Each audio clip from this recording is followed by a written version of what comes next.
It was a busy week on the diamond for UNC Pembroke baseball as the Braves played 5 games in 5 days last week.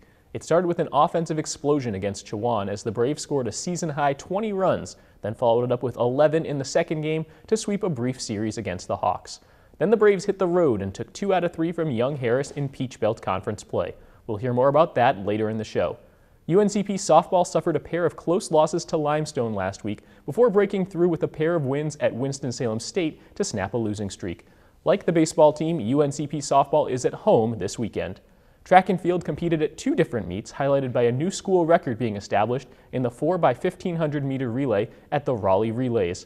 At that meet, Adrian King registered a personal best in the 400 meters, while 3 other Braves set new season bests. Meanwhile, at the Wingate Track and Field Invitational, the men's team finished second and the women's team finished 5th. The Braves set 21 personal best marks at the meet. The Black and Gold Report starts now.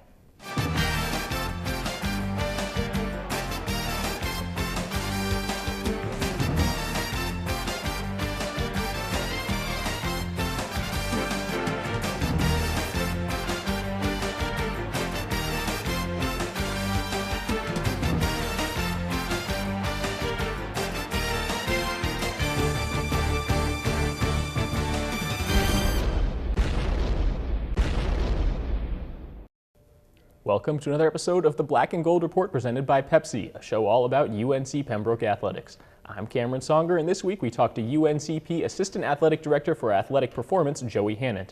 We'll also check in with UNCP baseball head coach Paul O'Neill, whose team is more than halfway done with their season. But first, it's my pleasure to be joined in studio by Joey Hannant. Thanks for sitting down with us. Yeah, thanks for having me.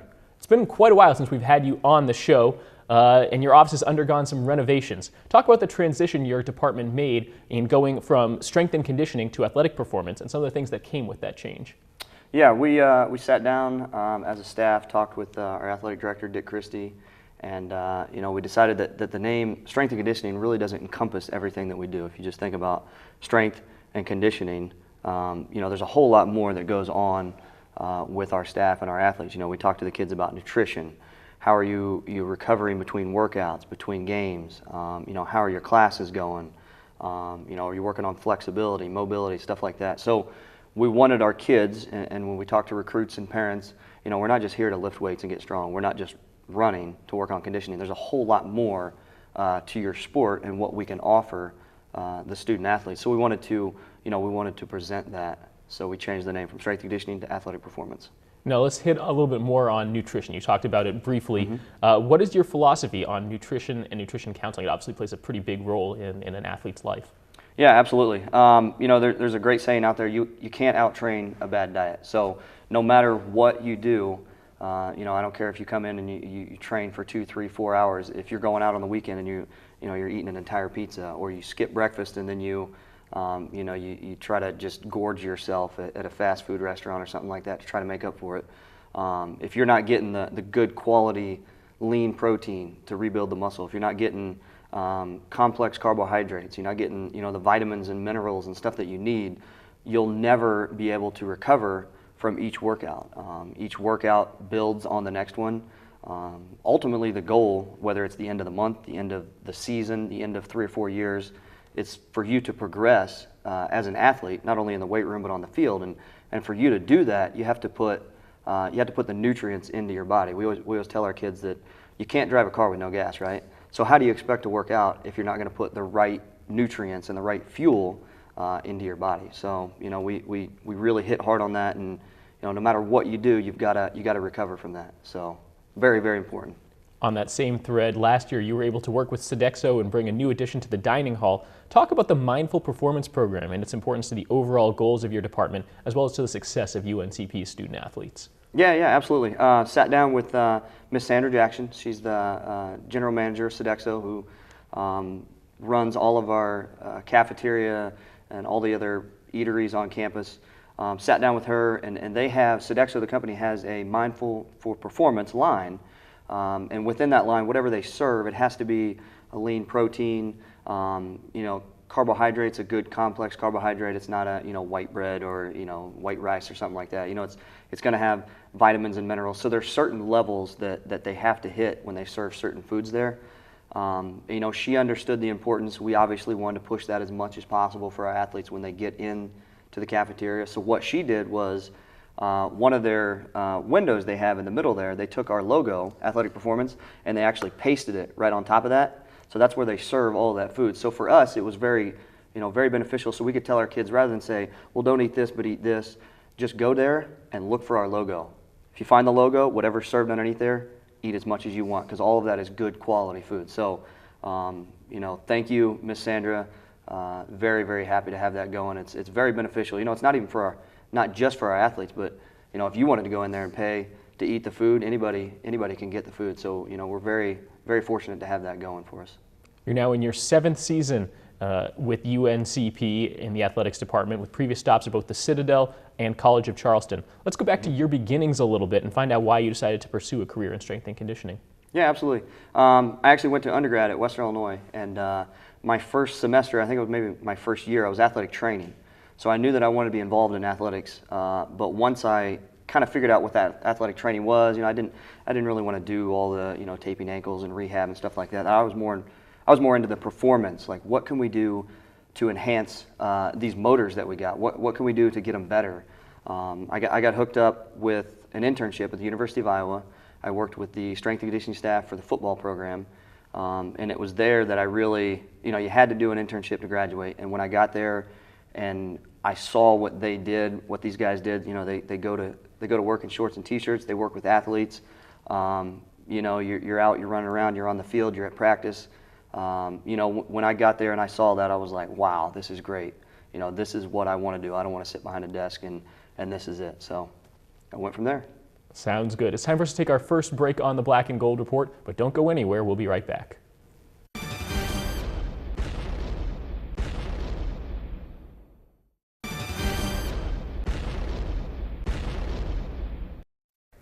Welcome back to the Black and Gold Report presented by Pepsi. I'm Cameron Songer. We're joined once again by UNCP Assistant AD and Head of Strength and Conditioning and Athletic Performance, Joey Hannon, formerly Strength and Conditioning, now Athletic Performance. All of that, a lot more. Let's talk a little bit more about your day-to-day. Let's really jump into it. Tell us about your typical day. When do you get to the office? What do you do? How many teams you work with? And then when you finally get to go home? Yeah, it kind of depends. During the season, during the off season, it depends on the day, but some teams will have them, you know, start training. Our first team trains at 5:30 in the morning. So if a team's training at 5:30, we're in the office by at least 5, so we can set up, lights are on, doors are unlocked, everything's ready to go. You know, depending on the season, off season, some teams may be training later in the day, so you know, it may be 5, 6 o'clock or even later. Now, within that, I'm not going to kid you, it's not myself doing the whole thing. You know, I have a great staff. I have Chris Steck, Josh Gooding, Kevin Berry. Within our 16 sports that we have, well, I guess soon to be 17, swimming and diving next year, we split them up between us, so it's not, you know, it's not one person running the whole gamut all day. You know, maybe I'm in here in the morning for the first 2 groups. You know, Josh may come in at 7, or you know, may come in at 10, but then stays later. You know, so we split the groups up so that way we can individualize. You know, for your team and this team and that team, we can give them more attention, better attention. You know, so depending on the day, you know, 5:30, 6 in the morning. You know, sometimes it's early, 3, 4. Sometimes it's 5 or 6 or later. So, you know, just depending on the day, it kind of varies. Now, we talked about the change from strength and conditioning to athletic performance. One of the other changes over the past year in your program has been the installation of performance boards outside the weight room at the English E. Jones Center. How do you motivate and build mental toughness in the athletes that you work with? Well, first of all, the boards that we put up, we wanted to highlight, we wanted to give the kids something to strive for, you know. Being able to put your name up on the board and say, you know, for this sport, I squatted the most, or I benched the most, or, you know, whatever the movement is or the exercise is. We tried to tailor the exercises and the test, I guess, to each sport. So it's cross country, we're not going to do a 1 rep max bench because it's not really that important. So we're going to tailor the exercises and the test for each sport, and then it gives the kids something to strive for. So then, you know, if I'm the top performer for test A for my team, my name goes up there, you know, everybody gets to see it. So it's, you know, something for the kids to strive for. You know, you talked about mental toughness. It's kind of a funny word. You know, how do you build mental toughness? I think you put the kids in uncomfortable situations, and not to sound mean or anything like that, but whenever you're training, if you want your body to adapt to the stimulus, to whatever whether it's lifting heavy weight, running fast, running long distance, conditioning, whatever, if you want your body to adapt to the stimulus the exercise that we're doing, you have to be uncomfortable. So we pick and choose, and sometimes we'll have competitions like, all right, me and you are going to compete for the next minute in X or whatever, let's see who's the last one standing. So we'll do different things like that, but we just, we really try to instill and place things in the workout that really push the kids and get them out of their comfort zone and let them really push themselves so they can, strive to get better. What kind of philosophies do you have about strength and conditioning, and what kind of weight room do you want to have for your team? How do you want them to look at the weight room? Yeah. Well, we want them to see it. It's a place where they can get better. Like I was just touching on, it should be fun to a certain extent.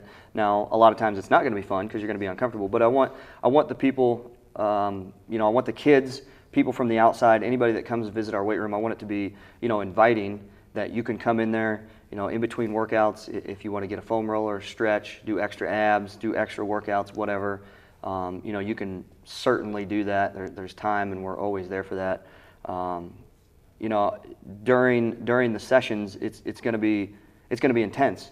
We have, NCAA only gives us so much time for practice and lifting and conditioning. So whatever we do, a workout can't take 3 hours. We have to take everything that we want to do, and it has to be fast-paced. It has to be go, go, go. And we really got to push the kids, to get everything in. So, yeah, it's going to be a place where we're going to have fun, and we're going to, push each other and try to get better. But it's a place where you're coming to get better, and you're going to be held accountable. And if you show up late, there's consequences. If you skip reps, there's consequences. It doesn't help you. It doesn't help your team. So. Joey Hannett, thanks for sitting down with us. We need to take another time out, but don't go anywhere. Black and Gold Report will be right back.